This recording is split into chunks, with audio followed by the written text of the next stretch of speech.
메밀꽃 필 무렵 이효석.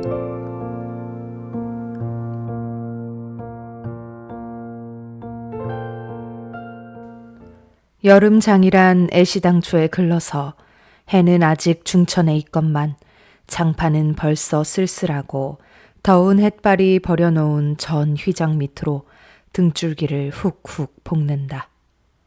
마을 사람들은 거의 돌아간 뒤요. 팔리지 못한 나무꾼 패가 길거리에 굶깃거리고들 있으나 석유병이나 받고 고깃말이나 사면 족할 이 축들을 바라고 언제까지든지 버티고 있을 법은 없다. 칩칩스럽게 날아드는 파리떼도 장난꾼 각다기들도 귀찮다. 얼금뱅이요 왼손잡이인 드팀전의 허생원은 기어이 동업의 조선달을 낚구어 보았다. 그만 거둘까? 잘 생각했네. 봉평장에서 한 번이나 흐뭇하게 사본 일이 있었을까? 내일 대화장에서나 한몫 벌어야겠네. 오늘 밤은 밤을 새서 걸어야 될걸? 달이 뜨렸다. 절렁절렁 소리를 내며 조선달이 그날 산 돈을 따지는 것을 보고 허생원은 말뚝에서 넓은 휘장을 걷고 버려놓았던 물건을 거두기 시작하였다. 무명필과 주단바리가 두 고리짝에 꼭 찼다. 멍석 위에는 천조각이 어수선하게 남았다. 다른 축들도 벌써 거의 전들을 걷고 있었다. 약바르게 떠나는 패도 있었다. 어물장수도 땜장이도 엿장수도 생강장수도 꼴들이 보이지 않았다. 내일은 진부와 대화의 장이 선다. 축들은 그 어느 쪽으로든지 밤을 새며 60-70리 밤길을 타박거리지 않으면 안 된다. 장판은 잔치 뒷마당같이 어수선하게 벌어지고 술집에서는 싸움이 터져 있었다. 주정꾼 욕지거리에 섞여 계집의 앙칼진 목소리가 찢어졌다. 장날 저녁은 정해놓고 계집의 고함 소리로 시작되는 것이다. 생원, 시침을 때도 다 안 해. 충주집 말이야. 계집 목소리로 문득 생각난 듯이 조선달은 비죽이 웃는다. 화중지병이지. 연소패들을 적수로 하고야 대거리가 돼야 말이지. 그렇지도 않을걸? 축들이 사족을 못 쓰는 것도 사실은 사실이나 아무리 그렇다고 해도 왜 그 동이 말일세. 감쪽같이 충주집을 후린 눈치거든. 뭐? 그 애숭이가? 물건 가지고 낚았나 보지. 작실한 녀석인 줄 알았더니. 그 길만은 알 수 있나? 국리 말고 갑옷에나 그려. 내 한턱 쏨세. 그다지 마음이 당기지 않는 것을 쫓아갔다. 허생원은 계집과는 연분이 멀었다. 얼금뱅이 상판을 쳐들고 대어설 숫기도 없었으나 계집 편에서 정을 보낸 적도 없었고 쓸쓸하고 뒤틀린 반생이었다. 충주집을 생각만 하여도 철없이 얼굴이 붉어지고 발밑이 떨리고 그 자리에 소스라쳐 버린다. 충주집 문을 들어서 술자석에서 짜장 동이를 만났을 때에는 어찌된 서슬인지 발끈 화가 나 버렸다. 상 위에 붉은 얼굴을 쳐들고 제법 계집과 농탕 치는 것을 보고서야 견딜 수 없었던 것이다. 녀석이 제법 난질꾼인데 꼴사납다. 머리에 피도 안 마른 녀석이 낮부터 술 처먹고 계집과 농탕이야. 장돌뱅이 망신만 시키고 돌아다니누나. 그 꼴에 우리들과 한몫 보자는 셈이지. 동이 앞에 막아서면서부터 책망이었다. 걱정도 팔자요 하는 듯이 빤히 쳐다보는 상기된 눈망울에 부딪힐 때 얼결김에 따귀를 하나 갈겨주지 않고는 배길 수 없었다. 동이도 화를 쓰고 팩하고 일어서기는 하였으나 허생원은 조금도 동색하는 법 없이 마음먹은 대로 다 짓거렸다. 어디서 주워먹은 선머슴인지는 모르겠으나 내게도 아비 엄이 있겠지? 그 사나운 꼴 보면 맘 좋겠다. 장사란 탐탁하게 해야 되지. 계집이 다 무어야. 나가거라. 냉큼 꼴 치워. 그러나 한마디도 대거리하지 않고 하염없이 나가는 꼴을 보려니 도리어 측은히 여겨졌다. 아직도 서름서름한 사이인데 너무 과하지 않았을까 하고 마음이 섬뜩해졌다. 주제도 넘지. 같은 술 손님이면서도 아무리 젊다고 자식 낳게 된 것을 붙들고 치고 닦아샐 것은 무엇야. 원, 충주집은 입술을 쫑긋하고 술 붓는 솜씨도 거칠었으나 젊은 애들한테는 그것이 약이 된다고 하고 그 자리는 조선달이 얼버무려 넘겼다. 너 녀석한테 반했지 애숭이를 빨면 죄된다. 한참 법석을 친 후이다. 담도 생긴 데다가 웬일인지 흠뻑 취해보고 싶은 생각도 있어서 허생원은 주는 술잔이면 거의 다 들이켰다. 거나해짐을 따라 계집 생각보다도 동리의 뒷일이 한결같이 궁금해졌다. 내 꼴에 계집을 가로채서는 어떡할 작정이었누 하고 어리석은 꼬락서니를 모질게 책망하는 마음도 한편에 있었다. 그렇기 때문에 얼마나 지난 뒤인지 동희가 헐레벌떡거리며 황급히 부르러 왔을 때에는 마시던 잔을 그 자리에 던지고 정신없이 허덕이며 충주집을 뛰어나간 것이었다. 생원! 당나귀가 줄을 끊고 야단이에요. 각다기들 장난이지, 비련코. 짐승도 짐승이려니와 동희의 마음씨가 가슴을 울렸다. 뒤를 따라 장판을 다름질하려니 거슴츠레한 눈이 뜨거워질 것 같다. 불악스런 녀석들이라 어쩌는 수 있어야죠. 나귀를 몹시 구는 녀석들은 그냥 두진 않을걸. 반평생을 같이 지내온 짐승이었다. 같은 주막에서 잠자고 같은 달빛에 젖으면서 장에서 장으로 걸어다니는 동안에 20년의 세월이 사람과 짐승을 함께 늙게 하였다. 까스러진 목 뒤 털은 주인의 머리털과도 같이 바스라지고 개진 젖은 눈은 주인의 눈과 같이 눈곱을 흘렸다. 몽당비처럼 짧게 슬리운 꼬리는 파리를 쫓으려고 기껏 휘저어 보아야 벌써 다리까지는 닿지 않았다. 달아 없어진 굽을 몇 번이나 도려내고 새 철을 신겼는지 모른다. 굽은 벌써 더 자라나기는 틀렸고 달아버린 철 사이로는 피가 빼짓이 흘렀다. 냄새만 맡고도 주인을 분간하였다.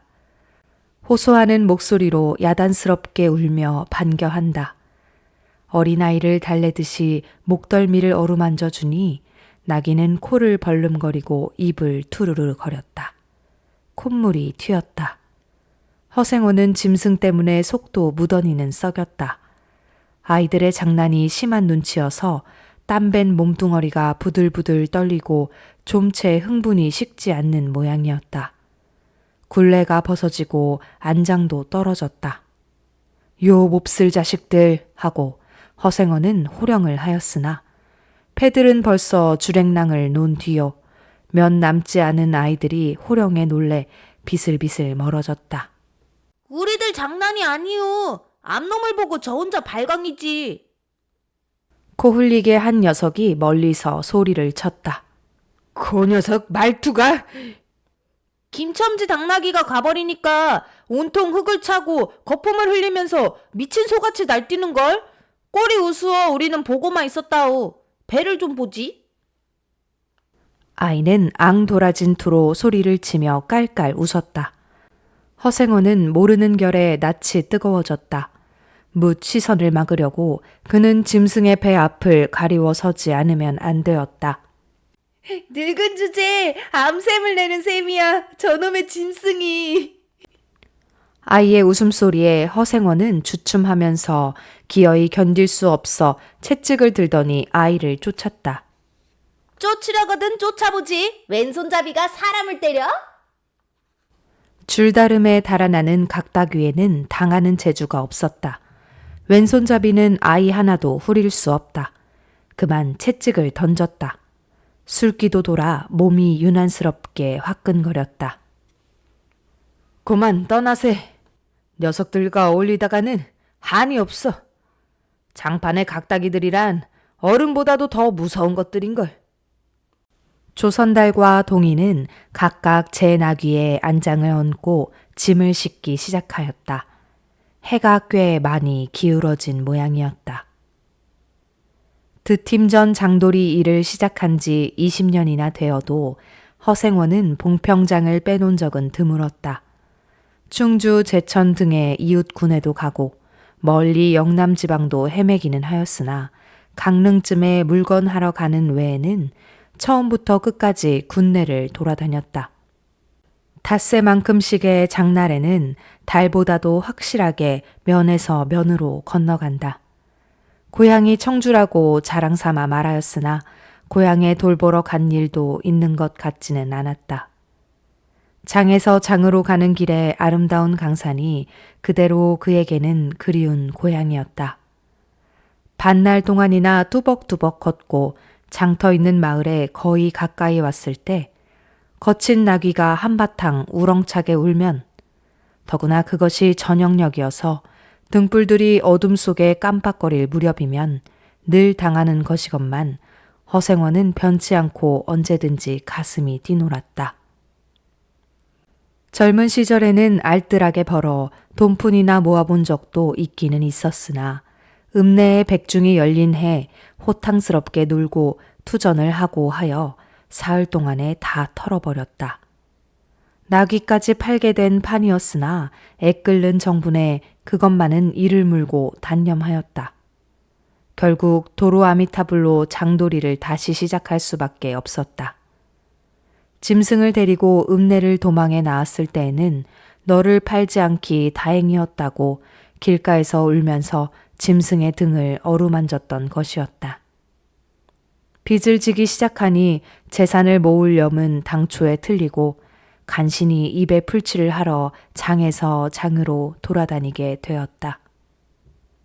호탕스럽게 놀았다고는 하여도 계집 하나 후려보지는 못하였다. 계집이란 쌀쌀하고 매정한 것이었다.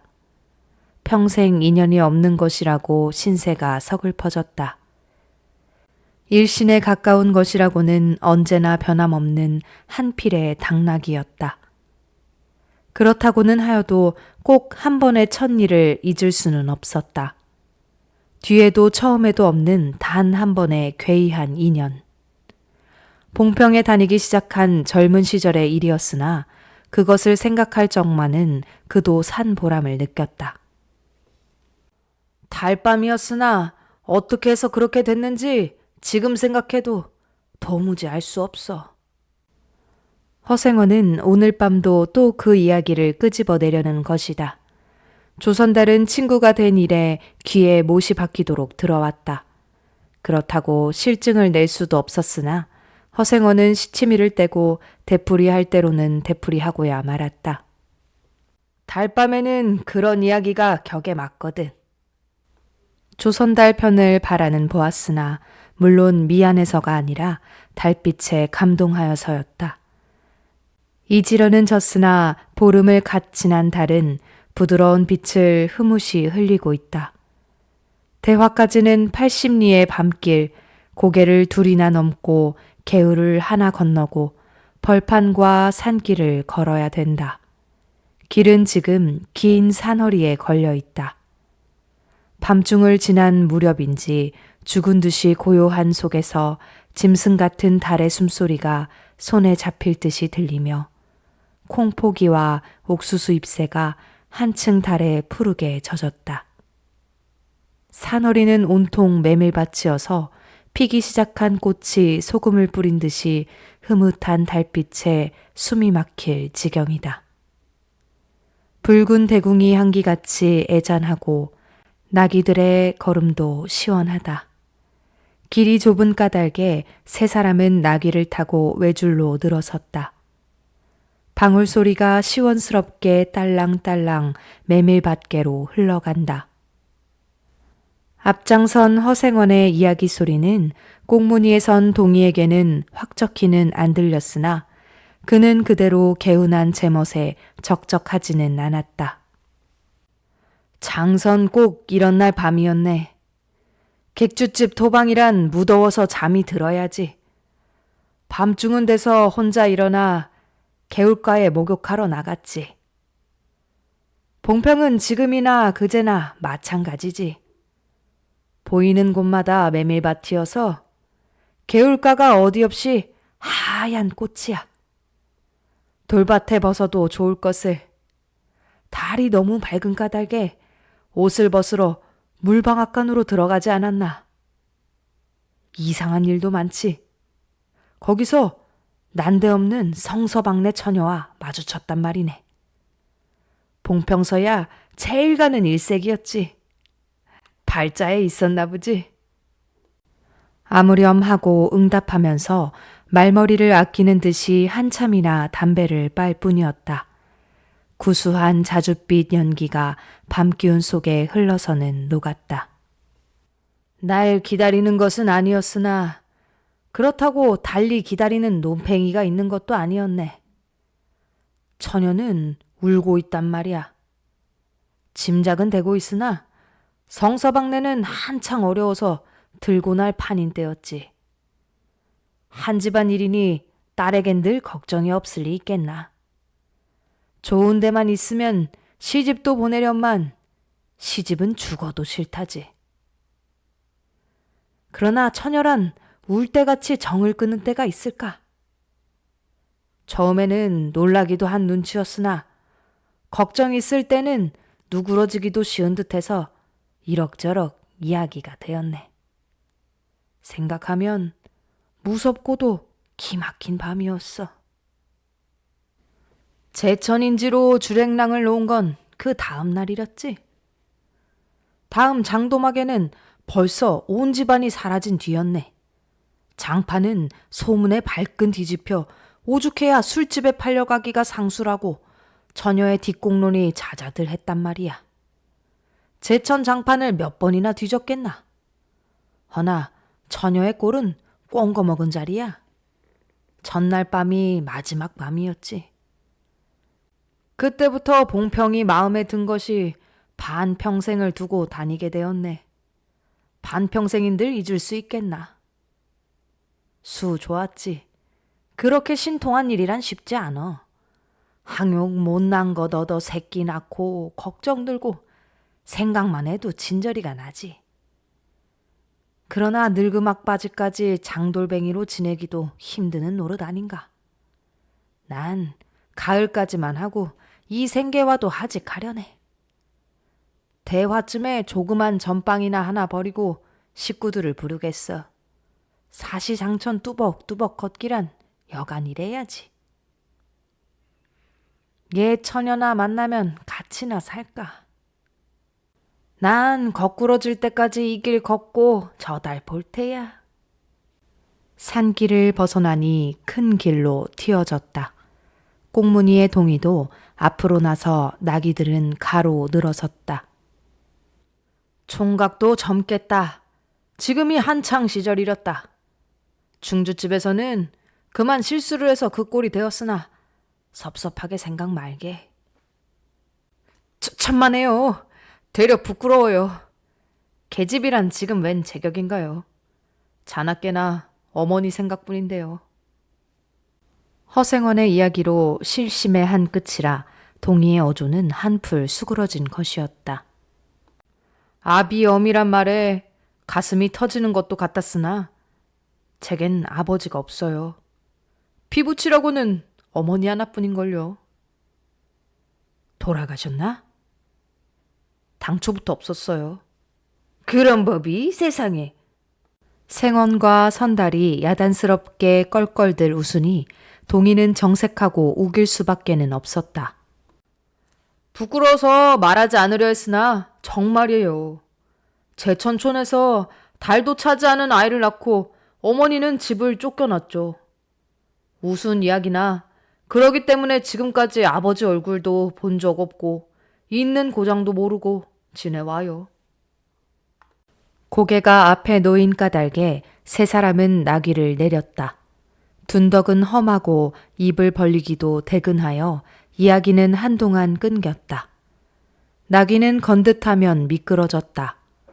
허생원은 숨이 차 몇 번이고 다리를 쉬지 않으면 안 되었다. 고개를 넘을 때마다 나이가 알렸다. 동이 같은 젊은 축은 끝이 없이 부러웠다. 땀이 등을 한바탕 쭉 씻어내렸다. 고개 너머는 바로 개울이었다. 장마에 흘겨버린 널다리가 아직도 걸리지 않은 채로 있는 까닭에 벗고 건너야 되었다. 고이를 벗어 띠로 등에 얽어매고 반 벌거숭이의 우스꽝스런 꼴로 물속에 뛰어들었다. 금방 땀을 흘린 뒤였으나 밤물은 뼈를 찔렀다. 그래, 대체 기르긴 누가 기르고? 어머니는 하는 수 없이 의부를 얻어가서 술 장사를 시작했죠. 술이 고줄해서 의부라고 전 망난이에요. 철 들어서부터 맞기 시작한 것이 하룬들 편한 날 있었을까. 어머니는 말리다가 채이고 맞고 칼부림을 당하고 아니 집골이 무엇겠소. 18살 때 집을 뛰쳐나서부터 이 짓이죠.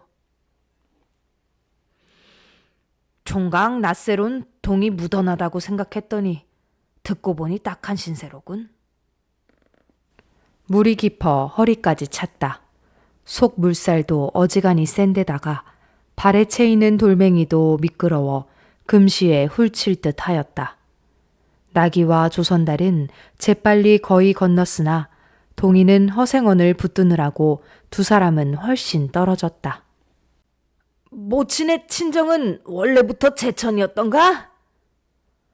웬걸요. 시연슬이 말은 안 해주나 봉평이라는 것만은 들었죠. 봉평? 그래, 그 아비성은 무엇이고? 알 수 있나요? 도무지 듣지를 못했으니까. 그렇겠지. 하고 중얼거리며 흐려지는 눈을 까물까물 하다가 허생원은 경망하게도 발을 빗디뎠다. 앞으로 꼬꾸라지기가 바쁘게 몸째 풍덩 빠져버렸다. 허위적거릴수록 몸을 걷잡을 수 없어 동이가 소리를 치며 가까이 왔을 때에는 벌써 퍼그나 흘렀었다. 옷째 쫄딱 젖으니 물에 젖은 개보다도 참혹한 꼴이었다. 동이는 물속에서 어른을 해깝게 업을 수 있었다. 젖었다고는 하여도 여인 몸이라 장정 등에는 오히려 가벼웠다. 아으, 이렇게까지 해서 안 됐네. 내 오늘은 정신이 빠진 모양이야. 염려하실 것 없어요. 그래, 모치는 아비를 찾지는 않는 눈치지? 늘 한번 만나고 싶다고는 하는데요. 지금 어디 계신가? 의부와도 갈라져서 제천에 있죠. 가을에는 봉평에 모셔오려고 생각 중인데요. 일을 물고 벌면 이럭저럭 살아갈 수 있겠죠. 아무렴 기특한 생각이야. 가을이랬다. 동이의 탐탁한 등어리가 뼈에 사무쳐 따뜻하다. 물을 다 건넜을 때에는 도리어 서글픈 생각에 좀 더 엎였으면도 하였다. 진종일 실수만 하니 웬일이오 생원? 조선달은 바라보며 기어코 웃음이 터졌다. 낙이야. 낙이 생각해다 실족을 했어. 말 안 했던가? 적골에 제법 새끼를 얻었단 말이지. 읍내 강릉집 피마에게 말일세. 귀를 쫑긋 세우고 달랑달랑 뛰는 것이 낙이 새끼같이 귀여운 것이 있을까? 그것 보러 나는 일부러 읍내를 도는 때가 있다네. 사람을 물에 받칠 땐 나는 대단한 낙이 새끼군. 허생원은 젖은 옷을 웬만큼 짜서 입었다. 이가 덜덜 갈리고 가슴이 떨리며 몹시도 추웠으나 마음은 알 수 없이 둥실둥실 가벼웠다. 주막까지 부지런히들 가세나. 뜰에 불을 피우고 후투시 쉬어. 나기에겐 더운 물을 끓여주고 내일 대화장 보고는 제천이다.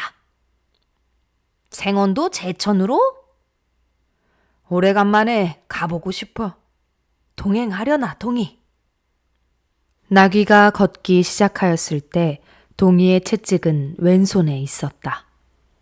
오랫동안 아두기신같이 눈이 어둡던 허생원도 요번만은 동희의 왼손잡이가 눈에 띄지 않을 수 없었다.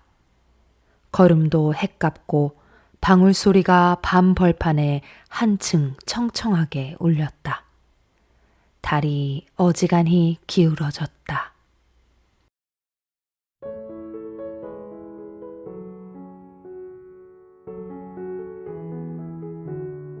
안녕하세요. 오늘 들려드린 이야기는 이효석의 메밀꽃 필 무렵입니다.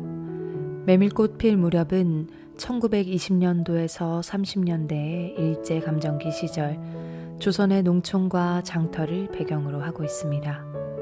전국을 떠돌며 사는 장돌뱅이라는 장사꾼의 삶의 모습을 알 수 있습니다.